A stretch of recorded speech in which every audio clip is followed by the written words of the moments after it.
all weekend after she left that party, she had ruminated on all the thoughts, all the things that came out of her mouth. She replayed the events. And I think anyone out there with ADHD who experiences RSD can reflect on times where you've like, oh my gosh, why did I say that? Oh my gosh. And you relive the terror like it's real and you feel humiliated all over again.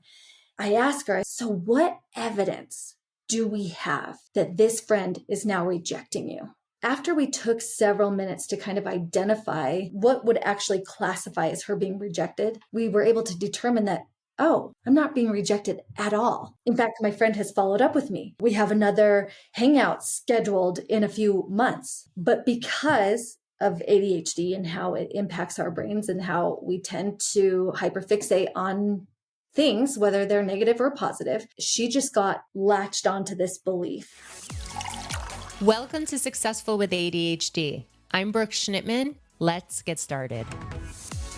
Hi, everyone. Today is a very special episode of Successful with ADHD.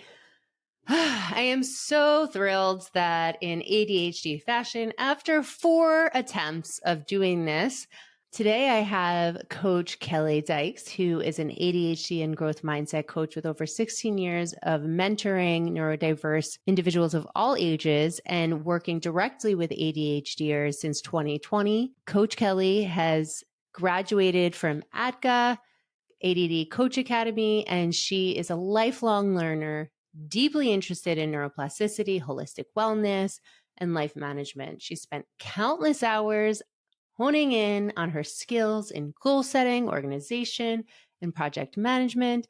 And she's coached hundreds of individuals with ADHD from childhood to adulthood.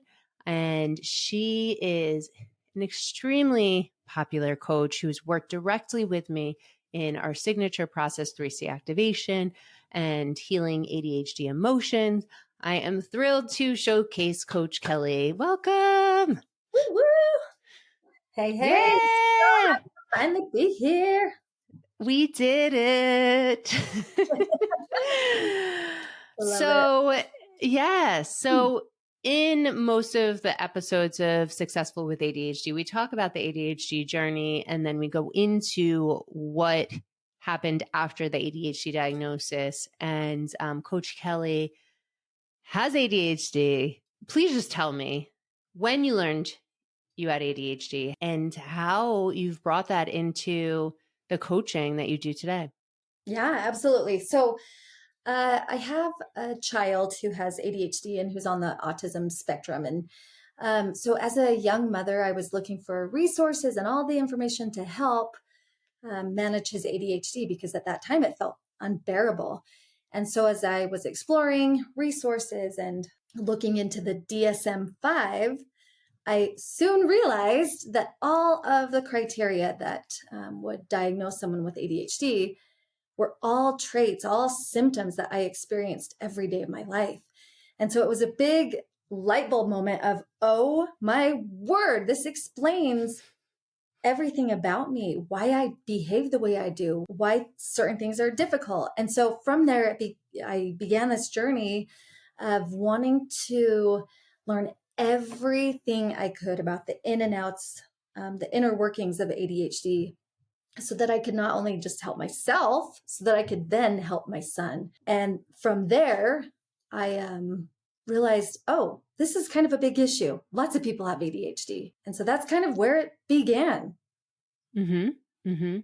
It's so common, right? That we see in our clients where they have been diagnosed, especially women, after their children got diagnosed, especially around COVID time. Now, I know your diagnosis was in 2018, but it's so powerful to kind of just like see your life flash in front of you through the lens of the diagnosis of your son.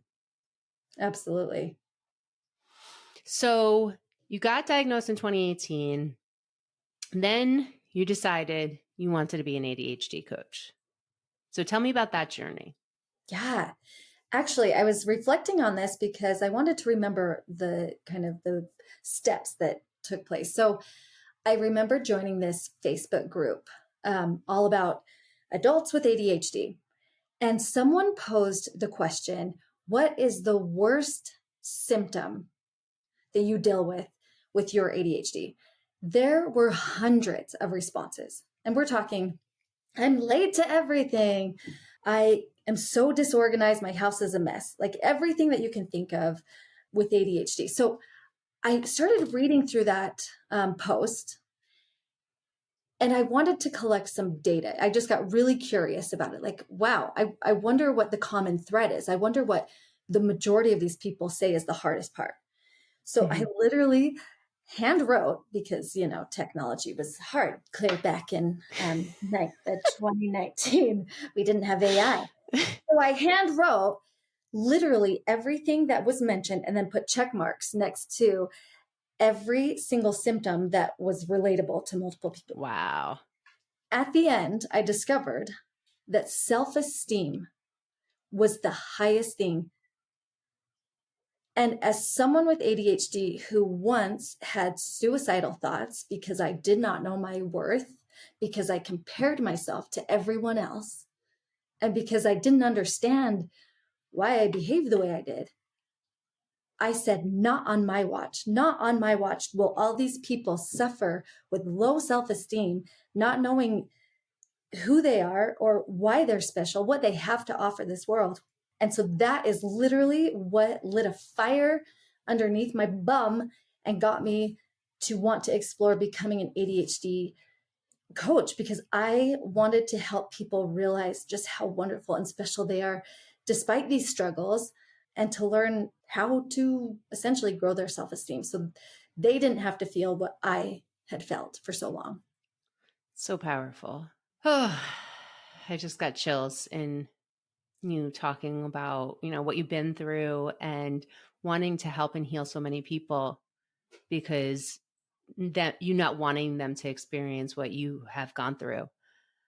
So when you got the ADHD coach certification and training, did you feel like you became more confident? Talk to me a little bit about that.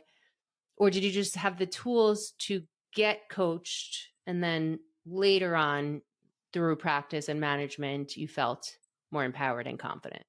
Yeah, I think the biggest thing that I got out of my training with ADCA was just this overall awareness of how ADHD impacts every single aspect of life. It affects your relationships. It affects you responding to a text. It affects your ability to stay organized at work. It affects your home life, every single thing. And so just gaining that knowledge of the different executive functions of ADHD and how it really impacts, I believe was the biggest takeaway for me there. Now, we learned how to properly coach people, and we learned about personal transformation, but it wasn't until I was able to really apply those principles and start working with people that I really grew the most. And that's where you come into the picture. So you took a chance on me taking this newly Take a chance. graduated. I want to sing this song. Take a chance on me. Okay. Anyway, yes. Thank you, Abba. I love that. I cannot not sing. By the way, this is a side note. If something Kelly has an amazing voice, so I'll leave the singing to you. Oh, bless you. Okay, but back to you. So you took a chance on me where I was freshly done with ADCA, and you brought me onto your team and started giving me exposure to all different types of clients. I had kids, I had young adults, I had adult professionals. And it was that exposure that really started me making these improvements in my own life, but also being able to help others. How so? So the exposure helped you in your own life. So we know how you helped others because there's been countless testimonials. If you just go on to Coaching with Brooke Google reviews, it's like, Kelly this, Kelly that. And I've personally heard them. But what did the exposure do for you to help you transform? I think there's two parts of this. The first part is when you repeat tools over and over and over, because you're teaching them, right? I want to mention as a side note, an ADHD coach sometimes wears a mentor or a teacher hat. And so when I'm wearing one of those hats, I'm educating my client, right? So if I'm educating my client about a tool that may help them that they're fully unaware of, and I repeat that to the next client and the next client, it becomes so ingrained in my brain that it's like, why don't I use the dang tool too? I'm preaching this. It's helping them. Right? So, but how did I learn those tools? And I think this is an important part is I was so hungry for information on ADHD, how to help people, how to help them with their self-esteem, how to help them with time management. So I was trying to gather all these external tools to help people. And then I asked you, I said, Brooke, I really, really want to learn 3C activation. I want to teach it. Would you ever be open to having me facilitate that? And again, you took a chance on me. And so I observed. Are you going to stay here? No, I will control myself. I will have impulse control and not see. Okay, just kidding. You took a chance on me to allow me to learn and observe multiple 3C groups that you were teaching or that another coach was teaching. So I, again, hand wrote all the notes. I observed every call and I wrote down every important bit of information that I needed to share so that I could memorize that whole program. And after probably listening to it and hearing those principles and those tools taught over and over, I believe it was the third time going through it that I was like, why on earth am I not using these practical tools that are amazing? These testimonials of people coming away from 3C saying how it's been so life-changing for them. I'm just focused on memorizing how to do the dang presentation. Why not utilize those tools to make my own life better? And that's when the real changes started to happen. I would be considered severely ADHD because I think genetically I'm ADHD, but then I also had a major head injury. And so I, as a kid, and so the ADHD symptoms seemed so unfixable for me, but they weren't. I just needed the proper tools, the proper systems. I needed to learn about accountability and how to properly set goals in a way that works with my brain as opposed to against it. And so as I learned all these things from all my studying inside and outside of 3C activation, I gained all these beautiful tools that really, really changed my life. I finally felt like I had control of this busy brain of mine. And that's a beautiful thing. Yeah. I'm so excited to hear that because, and we'll come back to that, like when coaches get trained in 3C activation, they're like, how is it different than other programs, blah, blah, blah. But you go through, for the coach training for 3C activation, you go through the program as a client while picking up the tools. And I think in anything, like, how do you teach something unless you've experienced the transformation? And you said, like, ADHD coaching isn't just life coaching.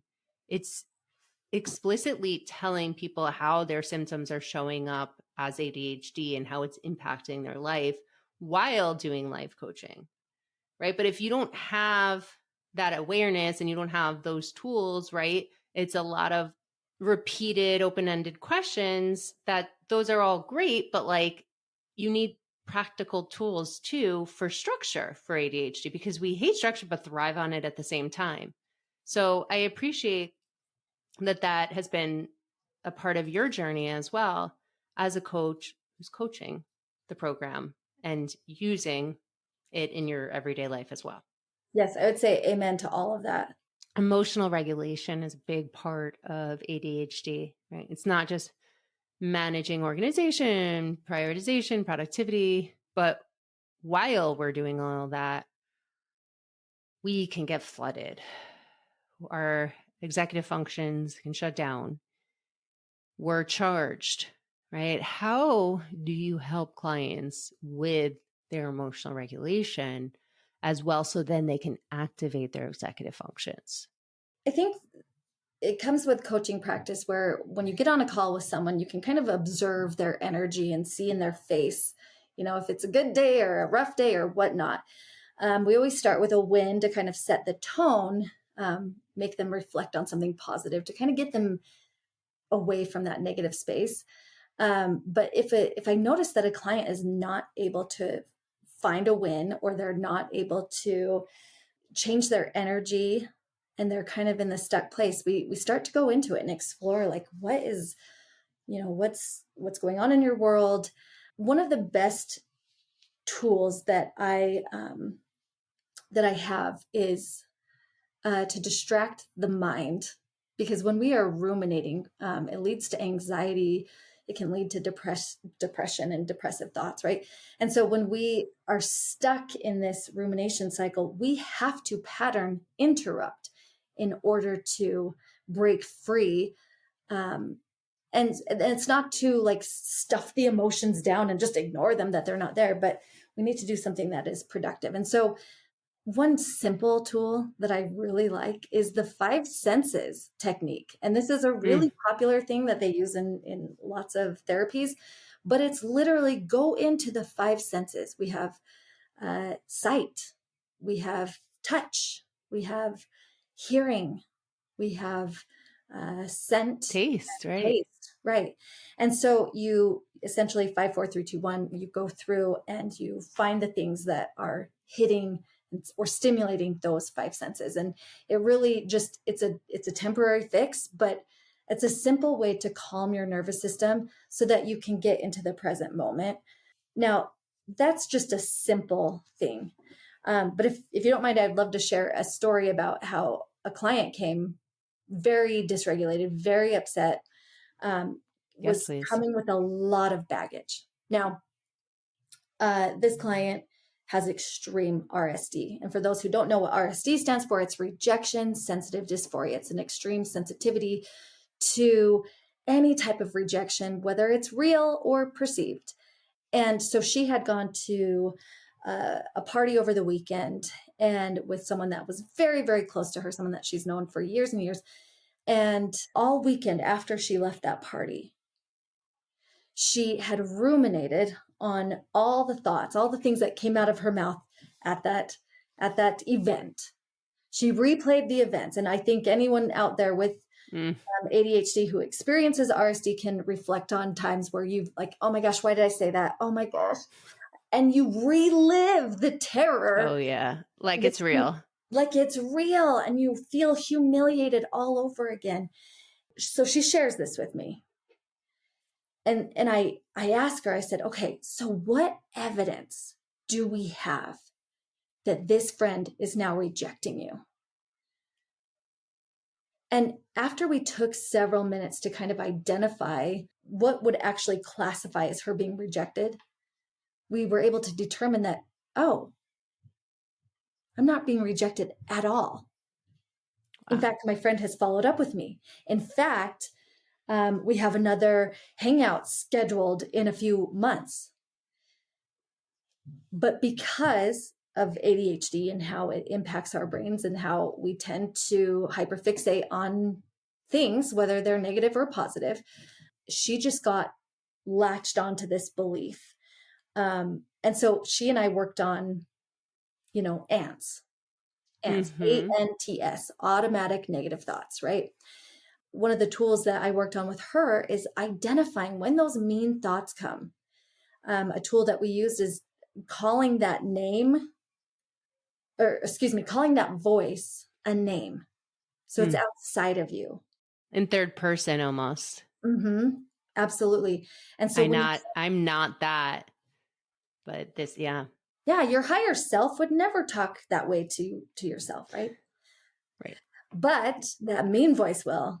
And so that voice needs to be called a name, and maybe even a hideous name. And as we talked about where these negative thoughts show up and the frequency in which they are showing up, and how to combat them, her nervous system was able to calm down. She realized that with new data, new information, she didn't have to believe those negative thoughts that were holding her down and making her feel poorly about herself.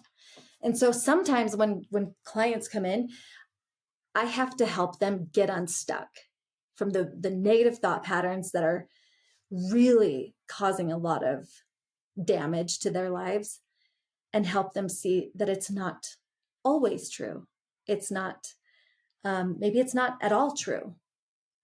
But I think that's a lot, or managing thoughts will help regulate the nervous system greatly.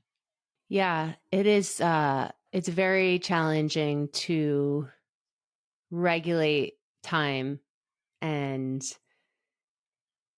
make a positive impact on your ADHD if you can't regulate your emotions, right? And emotions are so tied into ADHD. And I know you said that like we could hyperfixate on positive, we can hyperfixate on negative. So true. And then when we hear these negative things, or we perceive that these negative things are happening, those stick so much more, right, than the positives too. So it becomes its own identity. And because we generally hear so many more negative thoughts growing up because of the unmanaged ADHD symptoms, that also impacts our rejection sensitive dysphoria. So tell me, so once that client identified that her friend didn't think those negative things about her, what happens next with her? Yeah, I think sometimes verbally processing and you hearing yourself talk back, and maybe someone's reflecting back what they hear, you realize sometimes that the thoughts or beliefs that you had are not even close to what you're really feeling. And so what we were able to uncover was that maybe she had an underlying belief that she was a bad friend, and that being a bad friend because she is slow to text people back. She doesn't always invite people to hang out, because she doesn't call friends, even really good friends, she doesn't call them regularly. So that somehow made her a bad friend. But once we dissected, like, okay, well, that might be your criteria for a good friend, but what is getting in the way? There's a lot of executive functioning that goes into remembering everyone that you need to remember and think of. There's a wall of dread sometimes that we have to get over. And so I helped her to see that, okay, it takes planning, it takes task initiation, it takes emotional regulation, it takes organization to do a lot of these things that make it easier to be a good friend. And if you struggle with those executive functions, and you don't quite yet have the tools or have those skills, then maybe a bad friend has bad intentions, and it's not about the execution. It's about you have a good heart. You want to show up for these friends. You have executive dysfunction that makes it difficult. And that is beyond you. That's not your personality. That's not a character flaw. That is just some tools. That is just some skills. And once we put it in that way, the weight was lifted off of her. She could see, like, oh my gosh, okay, there is hope. I actually am a very caring friend. We were also able to find more data points where she is a good friend, where she did call friends, where she did remember birthdays. And so it's finding that data, that evidence to disprove the original negative thought that is key to unraveling and changing beliefs in the first place. Oh, I love that. But also identifying where the ADHD symptoms are holding you back. I know Gottman, who you're very familiar with too, says to cancel out one negative, you need 5 positives. And I mean, that's everyone. That's not just ADHD people. So I can't even imagine, right, what she must have been feeling at that moment. I mean, I guess I can, but I'm not her. So how many more positives she needed to hear and how she needed to change the wiring of her brain to think differently, and had to practice that. So along the way of your coaching journey with her, how did things shift for her? So that was one session, 2 sessions, but month later, 2 months later. What I've seen and what she would share that she's observed is that she is noticing the negative thoughts way more often. So the negative thoughts don't necessarily go away, but when you can notice them, notice the events or the people or the situations that tend to bring them out, then you can do something about it. So she has been actively working on managing those thoughts when she catches them, to rewire and think of a different way to reframe it, whether that's saying the exact opposite of what that negative thought was, or putting a positive spin on it, looking for the silver lining. I've seen such a shift in her self-esteem as well. I think our first call, I think when you finally find someone who understands you, and there's this emotional release for a lot of clients where it's like, oh my gosh, and I struggle with this and this, and they don't want to be judged, but they know they're safe because I have ADHD too. And it's just this big, like, emotional release, we'll call it. To go from that to who she is now, feeling more and more confident in herself, able to catch the negative thoughts, reframe them, talking to herself in a way better way, understanding her brain in a way that separates struggle of an ADHD brain versus character flaws. It's amazing. Like, she carries herself differently. Like, you can see it on the calls where her energy is just different because she actually gets it. She understands what's going on, and she doesn't have to be a victim to her brain. That negativity bias does not have to hold her back. I love that. And while you were talking about that emotional release and everything that she started noticing about her automatic negative thoughts, how they don't go away, right? Those negative thoughts are there. It's so interesting that coaching can be hard and easy at the same time, right? When we start noticing our negative thoughts, like, it's a roller coaster. It doesn't necessarily feel good that you're noticing all these negative thoughts. But when you get those tools that you mentioned that helps you replace the negative thought or shift the negative thought, that helps. So it could feel like very cumbersome and exhausting and emotional at first, right? Yes. But that's where you come in with, okay, right? We've noticed this, we're recognizing this, and here's that tool. Let's go back into your toolbox and pull from that so we can shift all of these flooding and awareness of the negative thoughts that you've had on yourself for so long. Mm-hmm. She wasn't resistant to tools, but needed a little bit extra hand holding, which I was happy to do check-ins. So I often will make an agreement with the client, like, okay, the goal, we establish the goal together, and usually it requires them to text me when you've done it. Well, I didn't hear from her. So I text her, hey, how's it going with managing your negative thoughts? And that simple reminder, that external motivation, was enough to be like, oh yeah, I want to focus on that.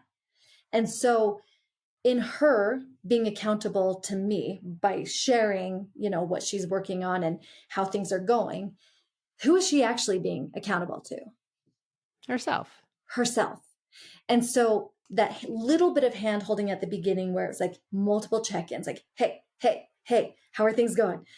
I think was the exact thing that she needed to have the reminder, but also that little bit of pressure to focus on it more. And once she realized how easy it was to focus on it, and what I mean by that is focus on the goal of reframing negative thoughts as they come, she was able to start doing it more and more on her own.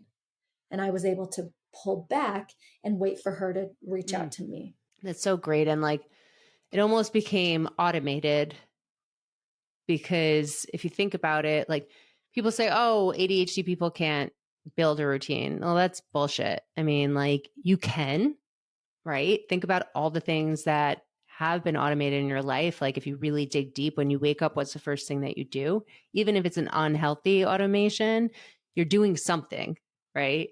Whether it be looking at your phone, whether it be drinking less of water, like whatever it is, you're pretty much doing it likely all the time. So you can build that habit, but it does require more external accountability, especially with someone with ADHD, at least in the beginning, to build that habit. Yeah. And I do find that some clients are resistant to that, where they are resistant to wanting to use tools like accountability or body doubling, even because they don't trust themselves to follow through. That's part of it. But the bigger issue is that they don't want to have to be dependent on having external accountability.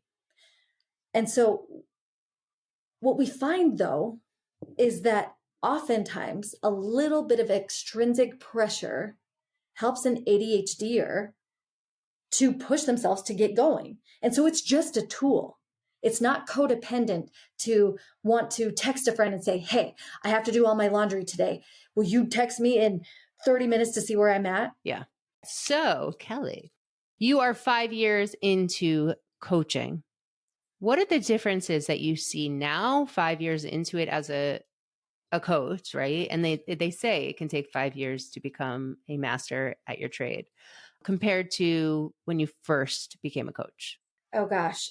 Okay, so I know the answer to this. And when I first got started, I was super emotionally invested in everyone's well-being. Like everyone needs to be saved by Kelly, and she will make sure that that person walks away with an amazing self-esteem and they have the ability to live their very best life and that their ADHD is perfectly managed. So I put that on myself to ensure that they were so taken care of. But I realized how emotionally draining that was when someone would show up and be very human and say, hey, I didn't do what we talked about. I couldn't find the time. It's okay. Let's just keep trying. And I because I really have a growth mindset and I want to help others develop that, I never wanted to shame someone for not following through. It's human. And with our ADHD brains, we just figure out what got in the way, right? But at that point in my early coaching journey, it felt personal. It felt like, oh, I screwed up. Maybe I didn't teach them the proper tools to help them. And so I think one of the biggest takeaways now is that I am so in it with my clients in the call. I'm so present. And when that call is done, I set up little reminders in my phone to check in on them throughout the week. But beyond that, I can separate and let them live their own lives and not take it on myself. Because ultimately it's their goal, it's their right. They are having to do the work and you're there as their guide. Yeah, absolutely. I think another amazing skill that I've developed is just how to manage my time, because I'm a homeschool mom and I was having to, figure out when to coach people, around my homeschooling hours. And so I've had to become really, really good at staying organized, setting myself up for success, meaning knowing what meals I was going to have on a given day so that I can just bust through, do my calls, do homeschooling, do more calls, make dinner. And that skill only came from what I learned from 3C when I started to apply it. And so that I feel like I'm actually really good at managing my time. But P.S., in my previous marriage, I was late to everything. I was so chronically late that it was like I was the butt of everyone's jokes, right? And I identified as that. Like, yep, Kelly's always late. But now I have a new identity, and I'm actually rarely late these days. And so that, I think, was something that I was forced into learning because I was so busy in those early days that I had to figure out that skill. And if I know anything about the ADHD brain, we can do anything. We can figure anything out under the right circumstances and with the right tools. And I did. 100%. Yeah. So Kelly, what would be one thing, this is the hardest question that gets answered. Are you ready? Spaghetti. Let's hear it. Spaghetti. What would be the one tool that you would want ADHDers listening to walk away with? The tool that has changed more lives with my clients, where they walk in and they're emotional and they leave and they are flying high, not because of any illicit substances, but because they are feeling good about life, right? Is a changing beliefs activity. And I'm going to quickly describe what it is. So essentially, you write down the 1 to 5 negative thoughts that you are experiencing right now. Anything, if it is negative and it is impacting your life and causing you pain, you write it down. Then the second part is you take each one of those negative beliefs and you start to dismantle it. Meaning, okay, I have evidence that makes me believe the negative thought, but I need to look for evidence that means that that is not always true. Let's use me being late for an example. I'm always late. I can never be on time. It's just a belief, right? When I could start collecting data that said, well, actually, there was that one time when I got the diaper bag ready with all the food and snacks, and I got to church on time. So I'm not late all the time. Oh, and there was that one time when I was 5 minutes early to the dentist. So I guess I'm not always late, right? So essentially, you have to look for data to dismantle that belief. Now, I have encountered clients who can't. They cannot find any data to dismantle that belief. And so then we make a goal out of it. Okay, what can you do to create data, to create evidence that you're trying, that you're aspiring to do better with this thing? Because with new data that we shine a light on, our mindset can change. We can think new thoughts. So the next part of this activity is to then write down 3 to 5 beliefs that you want to hold about yourself, that you believe would make you feel better about yourself. And then again, you look for data to prove that that is already happening, or to prove that it has happened already in the past, that you are that person that you want to be.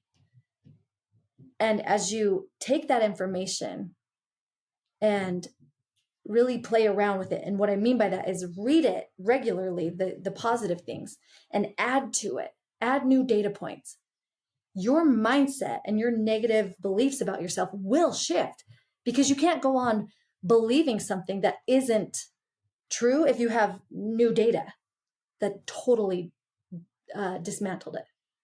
So that, for me, is one of the best tools that has literally changed so many lives in my coaching practice, that I would love to use on anyone. Because, and I say that because when someone comes in and they have all this baggage and they're thinking all these negative thoughts and their nervous system is all dysregulated, I can't fully teach them the ADHD tools. They're not going to hear them.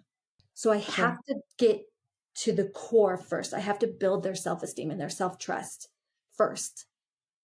And then we can teach tools that they'll actually be able to implement. So good. ADHD Coach Kelly, growth mindset Coach Kelly, mom with ADHD of an ADHDer. Thank you so much for your time. and you are so valued. We are so blessed to have you on the Coaching with Brooke team. Thank you. Thank you for this opportunity, and thank you for letting me be a part of the beautiful team.